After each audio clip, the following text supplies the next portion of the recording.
Hello. So I had this, I think I was in yoga class this morning, and I had this flash of sending out a mailing to my mailing list where the subject line was like obligatory New Year's resolution post or something like that. But it was, and I was like, haha, like, just kidding. I don't believe in obligation.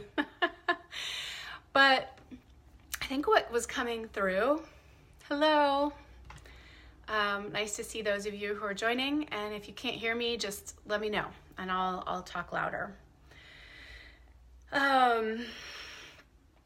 And so that was sort of a catchy, right? Like obligatory, right? Like we all have to do some sort of something around New Year's resolutions or something, right? And we all know now, right? Like we know enough. Nobody makes New Year's resolutions anymore, but now we set intentions, or nobody has goals anymore either, right? Like these are like bad words. Resolutions. Hi, Flora.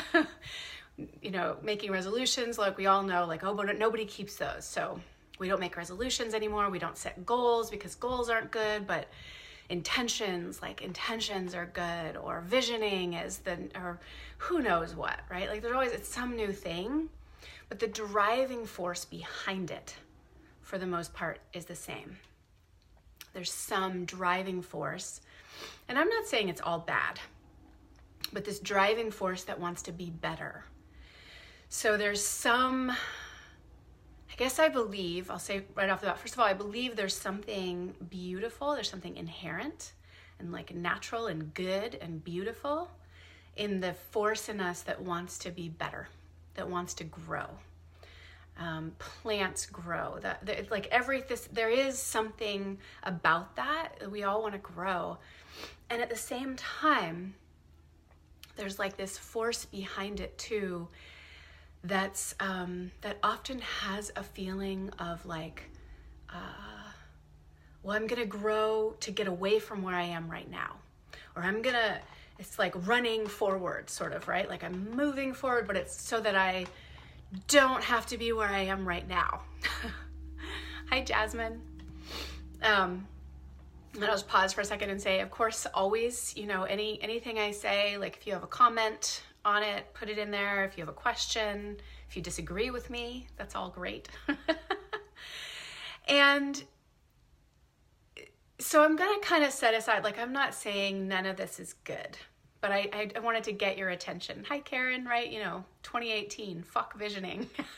So I got your attention, and I'm not here to say that none of those tools are good. I mean, I give them to my clients all the time. I have intention setting tools that I've been using for 15, 20 years. But I want to speak to that part as we kind of collective in the cultural collective, and it's really global. There's a lot of things that I talk about where I'm like in the Northern Hemisphere or in the United States, or, where things are different, but there's this global, and it's not that it's everybody, but there's a global cultural collective right now around the new year. And one of the threads that runs in that is this like running away from where I am. I'm going to change this so that I can be a better person. I'm going to do this so I don't look like this. I'm going to do this so I can, there's some sense of not wanting to either be where I am, be how I am, look the way I look, live the way I live. Like something needs to change. And I believe, and what I see is that often running underneath that, or one of the big driving forces, is not wanting to feel something. So there's there's a billion people out there who can give you new ways to set intentions, the better way to create goals, whatever the questions you should ask yourself for the new year. They're all going to do that better than I am. So I'm going to set that aside and speak to this part that no matter what that is, if the place you're coming from is not wanting to feel something, then I don't want to say you'll fail. I mean, I would say I don't know, I can't come up with better words for that right now, but there's like this sense like none of it will actually do what it is you want it to do if it is driven by not wanting to feel something. So I have two examples for me, and they come a little bit from different ends of the spectrum, but one is I feel nervous. One is that so I've developed this little like belly in the last bit of time. And thanks, Flora. I'm about to be 40. I mean, I've had 2 kids. I am unwilling to, oh, thank you, Kelly. I'm unwilling to like cut out carbs and sugar and all that stuff. So, hold on just a second. If that's the case, Jeff, then I applaud you. And I'm gonna speak to this piece that I'm looking at, and you can see if it relates to you. So anyway, I've developed this little belly, and I don't like it. And again, I'm not subscribing to like that it's all about that I shouldn't change anything and we should just love ourselves the way we are, and all that's true, but that's not really what I'm talking about. What I'm talking about is I can change my diet. I can do different exercise. I can change my lifestyle. There's all these things I can do. And I can do that from a place of, for me, there's some embarrassment, I think. So I'm thinking like, what is it, this feeling? Like if I really, like I feel a little embarrassed even acknowledging that, you know, my belly to all of you. Because there's a part of me that's like, oh, if I don't mention it, maybe no one will notice. I don't want to feel, so I might not be able to name like the deeper feelings right now, but I'll just speak to it a little bit in the interest of that you're live here with me and not working it all out on your time. But it puts me in touch with something around my aging, which is uncomfortable. There's something around attractiveness, like being attractive and whether I'm attractive. And thank you, Flora. So there's all these things. And for me, I think many of you watching this already know that just the level of, you know, I'm making a New Year's resolution to like cut out sugar, that won't touch it. But even the part of if I was making a New Year's resolution that was around self-love and just loving my belly no matter what, even that, there's something that wouldn't touch about actually feeling these things that I don't want to feel. Those are actually all ways to avoid just feeling the discomfort that I have this belly. Whatever that, and frankly, whatever those feelings are, they're probably going to come up about something else. If I, you know, get one-on-one training from my personal trainer and I start doing cardio 3 times a week and I lose the belly, I'm going to find something else to attach these feelings to unless I'm willing to feel them all the way down. So this is the piece that I want to offer right now at this time of the year, as we all, you know, look at how we want to be better and how we want our lives to change. Is the willingness to sit with whatever those things are and go, what is it that I don't want to feel here? The other example that's personal to me is like getting enough sleep. So somehow Facebook Live is like it's like my confessional, and I share all my dirty little secrets here. You're so welcome, Flora, and if you do, I hope it's valuable. So the other one for me is around getting enough sleep. And the way that I avoid getting enough sleep is I watch a lot of Netflix. A couple months ago, I went on a major Scandal binge. That was awesome. And right now, and this is like totally worse because there were only like 5 seasons of Scandal or something, you know, totally manageable. But I got on Grey's Anatomy, and there's like a billion seasons and episodes of Grey's Anatomy. It's never going to be over. And so this thing I do where I'm like, I'll just watch it all and then I'll be done, I can't do. And I sort of, I do these things so I can feel a little better. Like I make my kids lunches while I watch Grey's Anatomy, and I clean the closet while I watch Grey's Anatomy.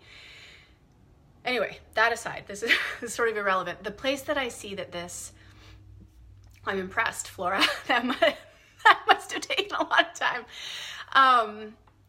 But what this really does for me, so last night I didn't go to bed until after midnight, and I have 2 children that wake me up at the latest at 6:15. And I really function best on about 8 hours of sleep. So I miss you too, Karen. I'm glad I get to see you soon. Thank you, Sam. And so I could make a New Year's resolution, or I could set an intention, or I could talk about creating a new habit, and it could be around getting enough sleep. Because what happens is when my kids wake me up at 6 a.m, I'm really grouchy, and I'm not the mom I want to be, and all these things sort of domino effect in a way that I don't like. And I can look at that, and it's total, like, I'm not saying don't look at cause and effect. There is a cause and effect. I start Grey's Anatomy. I stay up until midnight. My kids wake me up at 6. I'm a grouch, or more, so cause and effect. It's not like being blind or naive to real life cause and effect. But if I just say I'm going to get in bed at 10 p.m. and, get myself an accountability buddy, or who knows, give myself consequences, or even do the work around, knowing, really getting into the pain island about my tiredness and my grouchiness in the morning, and the creating a possibility of what my life could look like if I, like, all those things. Those are great. I'm not saying don't do those. But there's something that I'm avoiding. So I'm just talking about me here, but my guess is that there's a mirror or a corollary for you. Whoever you are and whatever your thing is, mine is Netflix. That's not actually about sleep. It's not even really about Netflix. That's just that's like an easy out. But when I put my attention on it, I know, like, some of it is just this being with myself. There's actually an anxiety that I don't want to feel.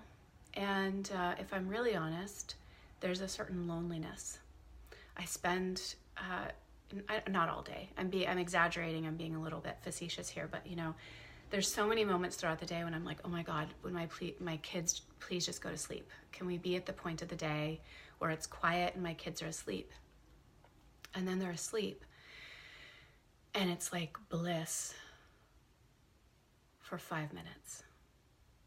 And then this anxiety comes in, and there's actually a loneliness that comes with the silence, and I want to fill it.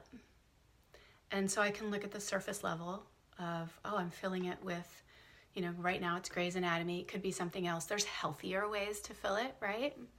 Like I listened to, there's this amazing audio by Dr. Clarissa Pinkola Estes called The Dangerous Old Woman. And my life is sort of better if I fill it with that than I fill it with Netflix.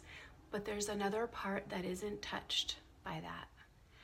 And it's, am I willing to actually sit in the loneliness and the anxiety, in the silence, and whatever I feel in that silence?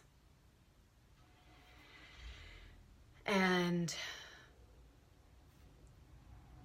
I assert that there's a layer that whatever our intentions or our visions or whatever it is we want to create, if there's this layer underneath that's being driven by an unwillingness to feel something, that thing is always running the show.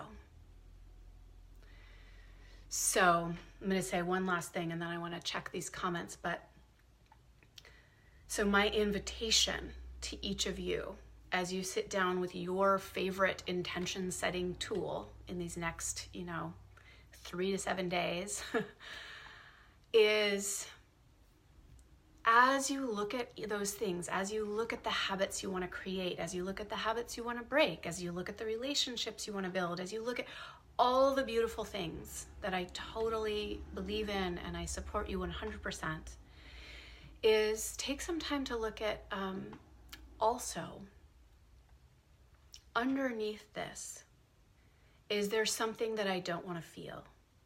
Is my desire to create this or change this connected to not wanting to feel something?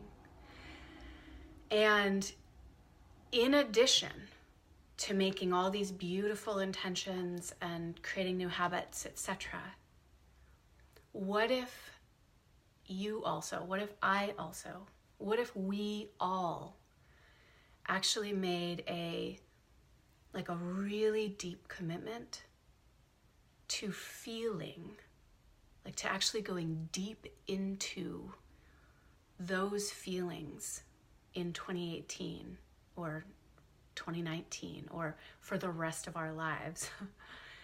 But what if our deeper commitment wasn't about changing the habit or picking up a new habit or creating all these different things? What if our deepest commitment was actually to feeling the feelings we don't want to feel and let everything else come from that place? So that's my invitation. And I've seen a few comments go by, so let me just see what... Oh, Flora, that's great. She's amazing. I'll see if I have a specific recommendation for you, Flora, but I'm going to try to study with her this year. That's Dr. Clarissa Pinkola Estes is who Flora is talking about, and there's some amazing audio, so remind me and I'll... And then Linda said sleep deprivation is affecting mood and health. Absolutely. Absolutely. I mean, I'm not arguing against changing habits and the ways, looking at cause and effect is totally, totally valid. And I think there's also these pieces sometimes deeper than that. Sometimes it's important to just recognize I'm sleep deprived. And frankly, if you're a parent out there and you have children under the age of about 5 or 6, you're sleep deprived. If you're a, entrepreneur, if you have a solo business, you're probably sleep deprived. If you're a creator, an artist, we're all of us, we're all the kinds of people that do things late into the night. We're probably sleep deprived. And I'm certainly not saying don't look at that level also. I'm just saying also look at what is it that... And sometimes it's just the desire to create.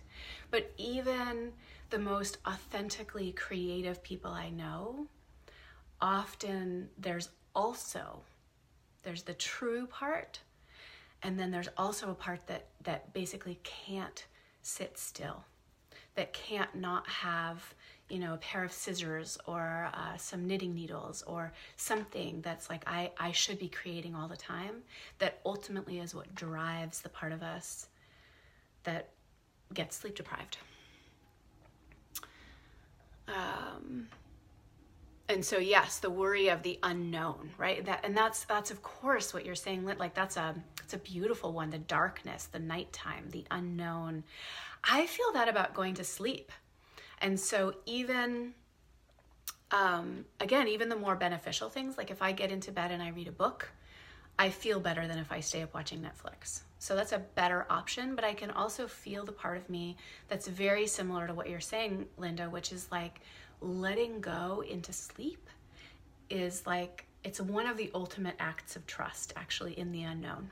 It's like trusting that I'm going to wake up, trusting that I was like, who the heck knows where I go when I'm asleep?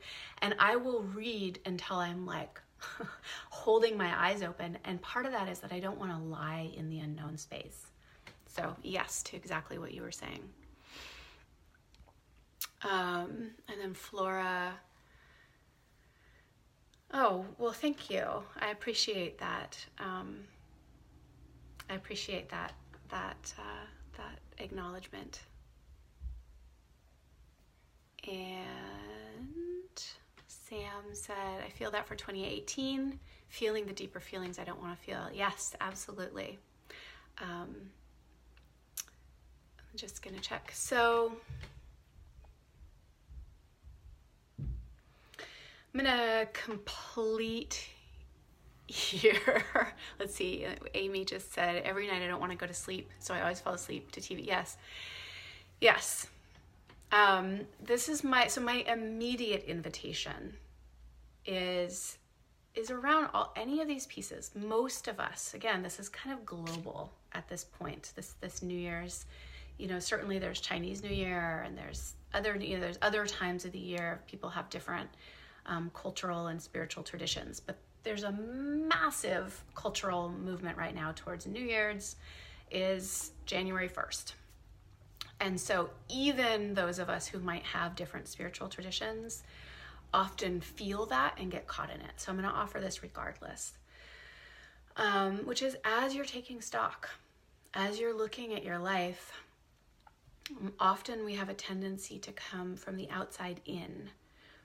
This isn't working, or I don't like this, right? I mean, I don't know that you feel this way, Amy, but you could go like, man, this is a problem that I fall asleep to TV. I don't want to do this, so I'm going to change this. And while you do that, I would just suggest coming at it from the bottom also and starting to notice what is driving that. What is it that I don't want to feel that has me even acting this? Or what is it I don't want to feel so that I want to change this? And these can be parallel practices. It's not one or the other. But if you're creating a list, if you're setting intentions, if you have resolutions, if you're working on goals, if you're taking stock of your life, if you're looking at what you want to create in 2018, in some way, these are all just different ways of saying the same thing. And my invitation is to simultaneously look at, is there anything underneath that I don't want to feel? Even if it's like, I want to create, a life of freedom and ease in 2018, like more power to you. I say, please create that, 100% create that. And what is it to feel? In what way do you feel limited or restricted, constricted, that's having you want to create a life of freedom and ease? And are you willing to feel the constriction? Not are you willing to be constricted, but are you willing to feel the constriction? Are you willing to feel what it feels like to feel limited, rather than trying to escape that, even in a very positive, healthy, beneficial, new age, growth-oriented way? Are you willing to feel it? And this is a lifelong practice. For me, it's very much connected to breath and slowing down. So I will continue to share about that in the new year.